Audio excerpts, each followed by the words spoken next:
ได้เห็นความเพียรความเพียรความขยันหมั่นเพียรของพระองค์ที่ท่านมีความมุ่งหมายที่มีความประสงค์ตั้งแต่เกิดมาอยากจะให้สัตว์โลกทั้งหลายอยู่ด้วยกันอย่างมีความสุขนะอย่างมีความสุขเพราะว่าสัตว์โลกทั้งหลายเกิดมาต่างก็มีกิเลสด้วยกันมีความทุกข์ด้วยกันทั้งนั้นเกิดมาแล้วต่างคนก็ต่างมีความโลภความโกรธความหลงก็จะมีการเบียดเบียนซึ่งกันและกันนะก็อาศัยความโลภความโกรธความหลงนี่แหละเบียดเบียนซึ่งกันและกันพระองค์ซึ่งเป็นพระโพธิสัตว์ได้มาอุบัติเกิดขึ้นในประเทศอินเดียก็ได้มีความเมตตาตั้งแต่เกิดขึ้นมาแล้วเมื่อเกิดขึ้นมาก็สงสารเห็นสัตว์โลกทั่วไปนะเกิดมามีความลำบากมีความลำบากดังนั้นพระเจ้าสุโธทนะจึงพยายามไม่ให้พระองค์นั้นเห็นความลำบากอยากได้อะไรก็สามารถหาให้อยากได้อะไรก็จำเป็นที่จะต้องหามาให้ขวนขวายเพื่อจะให้พระองค์นั้นไม่ได้รู้จักความลำบากแต่ที่จริงการที่ขวนขวายหาให้ทุกสิ่งทุกอย่างนั้นถือว่าเป็นสิ่งที่สะดวกสบายเฉยๆแต่ในด้านจิตใจนั้นพระองค์ก็ยังมีความลำบากอยู่นะยังมีความลำบากอยู่พระองค์จึงแสวงหาค้นคว้าหาครูบาอาจารย์แล้วครูบาอาจารย์เล่านะเพื่อจะไปศึกษาหาทางออกจากทุกข์นั้นและจะทำให้ทุกข์นั้นลดน้อยถอยลงและจะทำอย่างไรจึงจะได้มาช่วยสัตว์โลกทั้งหลายผู้ที่เวียนว่ายตายเกิดอยู่ถ้าเราไม่มีพระองค์เราก็จะไม่รู้จักพระสัทธรรมเหล่านี้ตอนนี้เราก็ยังเป็นผู้ที่โชคดีได้เกิดมาทันบวรได้มาเกิดทันยุคพระศาสนาของพระองค์ที่ยังมีเหลืออยู่นะก็เพิ่งจะกึ่งพุทธศาสนาแต่ศาสนาตอนนี้ก็ยังมีการล่อแหลมอยู่กับการที่จะตั้งอยู่กับประเทศไทยของเราก็สิ่งเหล่านี้ถ้าเราอยากให้อยู่กับประเทศไทยของเราสืบต่อไปเรื่อยๆรักษาเอาไว้ให้รุ่นลูกรุ่นหลานของเราบรรพบุรุษของเรานะเราก็ต้องช่วยกันคนละไม้ละมือไม่ใช่ว่าเราจะยกหน้าที่ให้กับพระเจ้าพระสงฆ์ที่มาอยู่ในบวรพระพุทธศาสนาเราจะช่วยกันก็ต้องอาศัยพุทธบริษัท4โดยที่ไม่นิ่งดูดายช่วยกันคนละไม้ละมือตามหน้าที่นะพระสงฆ์ก็มีหน้าที่ที่จะช่วยศึกษาค้นคว้าพระสัทธรรมขององค์สมเด็จพระสัมมาสัมพุทธเจ้าแล้วก็นำไปเผยแผ่คือนำไปบอกกล่าวชี้แจงกับศรัทธาญาติโยมให้รู้ดีรู้ชั่วนะให้รู้ดีรู้ชั่วเพื่อจะให้เดินไปถูกทางตามรอยบาทพระศาสดาสัมมาสัมพุทธเจ้าสิ่งนี้เป็นสิ่งจำเป็นยิ่งศรัทธาญาติโยมก็มีหน้าที่ที่จะรับรู้ศึกษาแล้วก็นำไปปฏิบัติตามเช่นกันนะไปปฏิบัติตามเช่นกันแล้วก็มีหน้าที่ที่จะคอยทนุบำรุงดูแลช่วยกันดูแลรักษาสิ่งที่จะเกิดภัยกับพระพุทธศาสนา สิ่งเหล่านี้ถือว่าเป็นหน้าที่ของเราชาวพุทธด้วยกันในบริษัท4นะไหนเราก็มาอยู่บริษัทด้วยกันอุบาสกอุบาสิกาพระภิกษุสามเณรถือว่าเป็นหน้าที่โดยตรงนะการประพฤติธรรมปฏิบัติธรรมเช่นนี้ก็ถือว่าเป็นหน้าที่โดยตรงของเราการประพฤติธรรมเราเกิดมาจะเป็นศาสนาพุทธหรือศาสนาใดก็แล้วแต่นะโยมนะเราก็สามารถที่ก็เป็นหน้าที่ที่จะต้องประพฤติธรรมปฏิบัติธรรมไม่ใช่ว่าเฉพาะพุทธศาสนานะเพราะว่ากิเลสนั้นมันมีทุกศาสนาทุกเชื้อชาติไม่ใช่ว่าเฉพาะพุทธศาสนานั้นจะเป็นผู้ที่มีกิเลสเป็นผู้ที่มีความทุกข์นะทุกศาสนาทุกชนชาติ ก็พากันมีความทุกข์ด้วยกันทั้งนั้น ฉะนั้นแล้วพุทธศาสนานั้นคำสอนของพระองค์ไม่ใช่เฉพาะพุทธศาสนา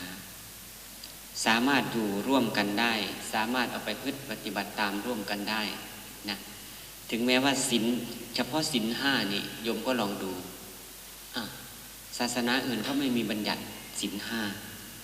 แต่ถ้าลองผิดศีลดูศาสนาอื่นก็ต้องเอาโทษเหมือนกันอาจจะเป็นทั่วโลกจะเป็นประเทศไหนที่ว่าเจริญแล้วก็แล้วตามที่บอกว่าไม่มีศาสนาในใจไม่ไปยึดถือศาสนาใดให้เกิดความลำบากให้เกิดความลำบากที่จะไปปฏิบัติตามแต่แค่ศีลห้านี้เราลองดูพระพุทธเจ้าท่านวางไว้ทั่วโลกเลยนะโยมนะวางไว้ทั่วโลกอย่างพระพุทธศาสนาอย่างศีลห้านี้การลักทรัพย์นะโยมนะการลักทรัพย์นี่ไม่ใช่ว่าเฉพาะพุทธศาสนาจะผิดศีลห้าพวกที่ไม่มีศีลไม่มีธรรมพวกที่อยู่นู่นไม่มีศาสนาไม่มีลัทธิอยู่เป็นคนป่าคนเขาอยู่แบบปกครองกันแบบไม่มีผู้นำหรือว่าไม่มีผู้ใหญ่กำนันผู้ใหญ่บ้านไม่มีตำรวจทหารเขาก็ไม่มีการลักทรัพย์กันนะโยมนะก็คงเป็นผู้ที่รักษาศีลห้าเช่นกันนะแต่บางข้อบางอย่างบางข้อบางอย่างเราก็ไปศึกษาดูบางข้อบางอย่างเฉพาะข้ออทินนาเนี่ยอาการลักทรัพย์นะเราจะสามารถเห็นได้ว่าอยู่โลกใดอยู่ประเทศใดก็แล้วแต่ถ้ามีขโมยกระโจนนั่นก็คือการลักทรัพย์การผิดศีลเขาก็สามารถเอาไปลงโทษเอาไปเข้าจองจำอยู่ในคุกในตารางเช่นกันเนี่ยแต่บางทีเราอาจจะมองตื้นๆนะมองใกล้ๆว่าโอ้พุทธศาสนาก็มีข้อมีระเบียบแต่ที่อื่นเขาไม่ใช่ข้อใช่ระเบียบแต่เขาเอาจะเป็นกฎหมายการที่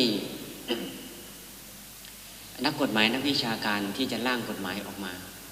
ก็ไม่ได้เอามาจากไหนกฎหมายจะเยอะเท่าไหร่จะมากมายแค่ไหนก็ร่างเอาจากศีลห้านี่แหละโยมร่างเอาจากศีลห้าเป็นบรรทัดฐานควบคุมคนดี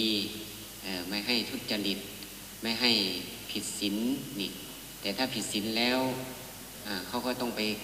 ถูกจองจำถูกปรับไหมหรือว่าถูกจองจำในเรือนจำต่างๆคือควบคุมตัวนี่เราจะมองเห็นได้ว่าวิถีชีวิตของมนุษย์ที่เกิดมาอยู่ในโลกนี้ต้องพึ่งพาอาศัยศีลห้านั้นเป็นหลักนะถ้าเราบางทีเราก็จะบอกว่าแต่พุทธศาสนาแต่ที่จริงของอย่างนี้มันมีอยู่คู่โลกอยู่แล้วนะมีอยู่คู่โลกอยู่แล้วพระธรรม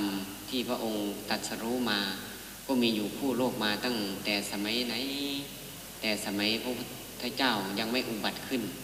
แต่คนที่จะค้นพบคนที่จะไปเข้าใจให้ลึกซึ้งนั้นต้องอาศัยผู้ที่มีบุญญาบารมีได้บำเพ็ญบารมีมาบำเพ็ญบารมีมาตั้งจิตอธิษฐานปรารถนามาเพื่อจะเป็นพระพุทธเจ้านะโยมนะอย่างเราอย่างนี้ก็สามารถที่จะปรารถนาได้แต่จะถึงยุคเราเมื่อไหร่ก็ยังไม่รู้เราต้องรออีกไปนานเวียนว่ายตายเกิดฉะนั้นแล้วในคำอธิษฐานของเราจึงอธิษฐานว่านิพพานังปรมังโหตุขอให้ถึงพระนิพพานโดยเร็วไว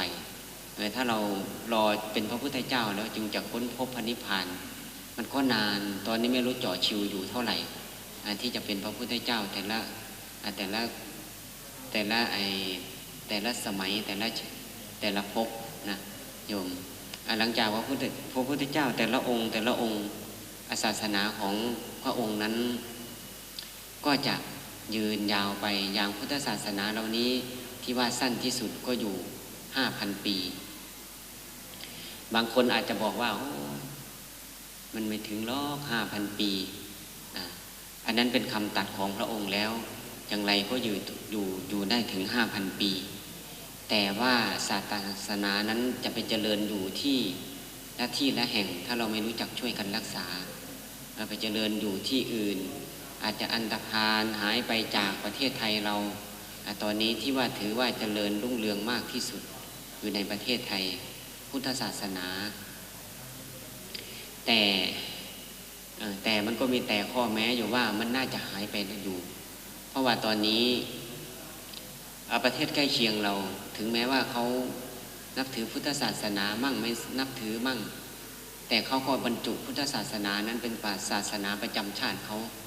ไปแล้วเป็นส่วนมากประเทศใกล้เคียงเราแต่ประเทศไทยเรานั้นถือว่ามีพระสงฆ์มากที่สุดถือว่าพุทธศาสนามากที่สุดมีคนนับถือแล้วก็มีการเผยแผ่พุทธศาสนามากที่สุดคนประพฤติธรรมปฏิบัติธรรมก็เยอะ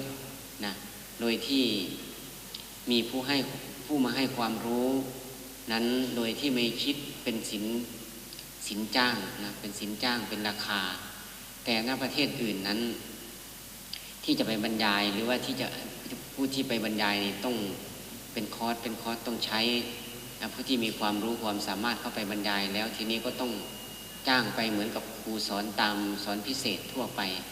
แล้วก็ผู้ที่จะเข้าฟังบรรยายก็ต้องมีการจองตั๋วจองตั๋วเสียเงินเสียทองเข้าไปฟังแต่ในประเทศไทยเรานี้ถือว่ายังเป็นการเผยแผ่ในการเปิดมีแต่จะชักชวนให้เข้ามานะก็เหมือนกับใกล้เกลือกินด่างนะโยมใกล้เกลือกินด่างแล้วไม่ได้ลิ้มรสชาติเกลือแต่ด่างนะมันจะเป็นรสชาติยังไงเราก็ไปกินแต่มันไม่อร่อยหรือว่ามันจะเป็นรสก่อยรสฝาดแล้วก็ยังไปกินใกล้เกลือกินด่างสิ่งดีๆในคำภาษาก็คือว่าสิ่งดีๆอยู่ใกล้แต่เราไม่ได้เอานะแต่เราไม่ได้เอาเราไปเอาสิ่งอื่นนะดังนั้นแล้วเราก็ต้องช่วยกัน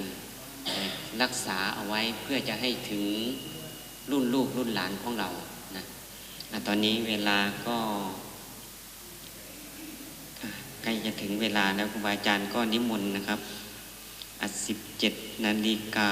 17 นาทีถ้านาฬิกาไม่ตกไม่โกหกนะก็เหลืออยู่ ประมาณ10 กว่านาทีนะครับเราก็จะได้ไหว้พระสวดมนต์ครูบาอาจารย์ที่ยังทำภารกิจส่วนตัวอยู่เข้าห้องน้ำฉันน้ำปานะหรือว่าจะเข้าสมุนไพรมวลก็รีบนะครับเพราะว่าวันนี้เราก็ภาคบ่ายเราก็ได้ปฏิบัติไปอีกแบบหนึ่งแนวหนึ่งผมนั่งฟังอยู่นะครับเขานั่งฟังอยู่ที่ครูบาอาจารย์ปฏิบัติที่ทำวันนี้ก็ถือว่าเป็นสิ่งดีนะครูบาอาจารย์ตั้งแต่สมัยปี44ผมเคยได้อ่านหนังสือหลวงปู่พุทธานิโยวัดป่าสารวันอยู่เล่มหนึ่งเป็นเล่มปกสีฟ้าหนาประมาณสัก4 นิ้วครับ4 นิ้วเล่มนั้นแต่ผมไม่ได้ดูปกที่แท้จริงแต่เป็นปกสีฟ้าเล่มใหญ่สมัยปี44ผมเคยเข้าไปหาครูบาอาจารย์อยู่ในป่าลึกเพื่อว่าจะไปเข้าไปบำเพ็ญกับท่านจะไปบำเพ็ญอยู่กับท่านสักพักหนึ่งเพราะผมไม่เคยเข้าป่าก็ไม่กล้าเข้าไปอยู่ที่เดียวก็ไปอาศัยเอาไปขอคำแนะนำเข้าไปอยู่นู่นติดประเทศลาวนะผมเข้าไปเพราะว่าตรงนั้น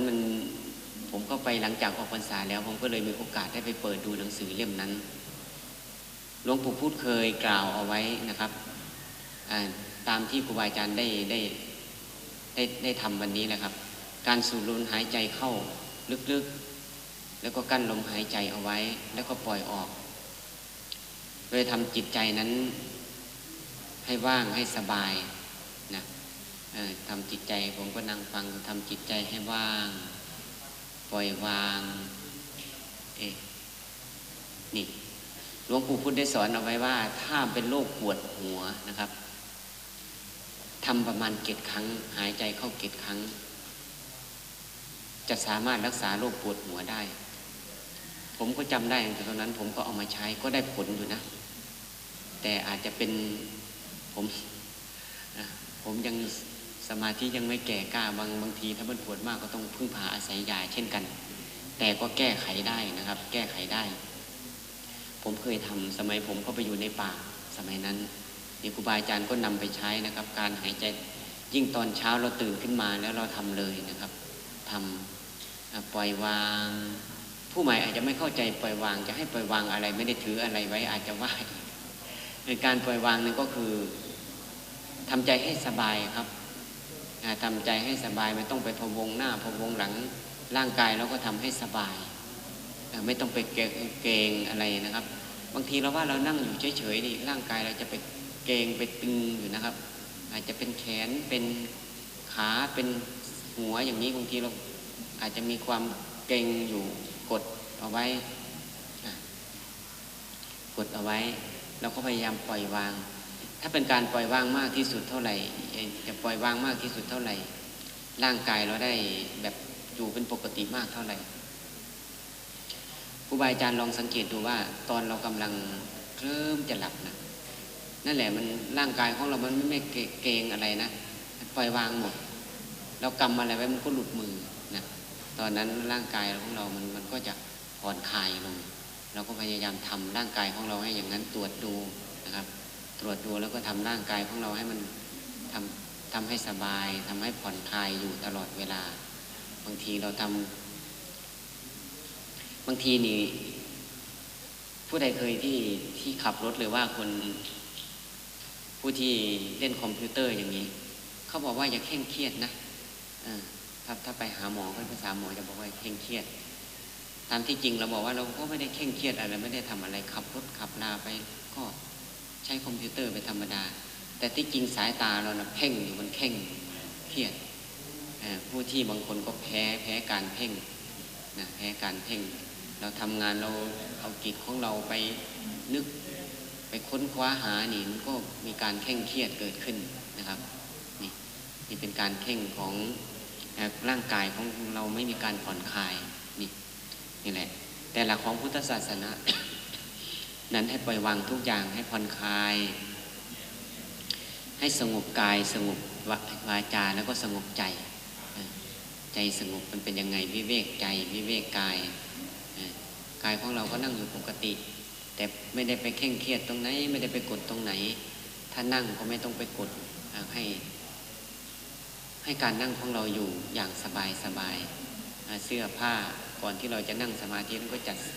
จัดผ้าจัดผ่อนให้อยู่สบายไม่ให้ไปรัดตรงไหนมั่งให้อยู่หลวมๆให้อยู่สบายร่างกายของเราแขนของเราจะวางตรงไหนก็ไม่ให้ไปเก่งให้ไปยึดเอาไว้นะก็จะเป็นการที่ไม่เคร่งเครียดบางคนก็จะพูดเป็นเล่นๆว่าเคร่งแต่อย่าเครียดซีเรียสอย่าบ้านั่นแหละ ก็เป็นภาษาที่คุยกันไปนะครับการเคร่งเครียดก็ไม่ใช่ว่าการที่จะเห็นอะไรก็อยากให้ได้อย่างที่เราคิดเห็นอะไรก็อยากให้ได้อย่างที่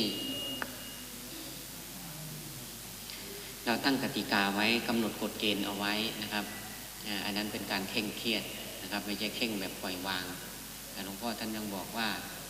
ได้จะเอายังไงก็จะจัดให้ท่านก็บอกอยู่เป็นประจำก็ไม่ได้ไปถือยึดเอาแบบเอาให้ตึงเป๊ะนะครับก็มีการลดหย่อนผ่อนผันมีการอารุ่มอร่วยมีการให้อภัยซึ่งกันและกันนะครับมีการให้อภัยซึ่งกันและกันแต่การให้อภัยนั้นผู้ที่ถูกให้อภัยก็รู้จักปรับปรุงตัวเองกระตือรือร้นนะครับกระตือรือร้นทำเพื่อจะให้เข้ากับหมู่เข้ากับคณะนะวันนี้ก็เป็นการประพฤติมานัดราตรีที่2นะครับแต่ผมก็มองในภาพรวมครูบาอาจารย์ก็ถือว่า1เป็นเยี่ยมนะครับ1เป็นเยี่ยมในการประพฤติปฏิบัติธรรมจะหาไปจับกลุ่มคุยกันก็มีน้อยไปจับกลุ่มดูบุหรี่ก็ไม่มีทันน้ำปะนะแล้วก็รู้จัก รู้จักเก็บขยะเก็บแก้วเก็บอะไรของที่เราใช้ก็ดูเรียบร้อยดี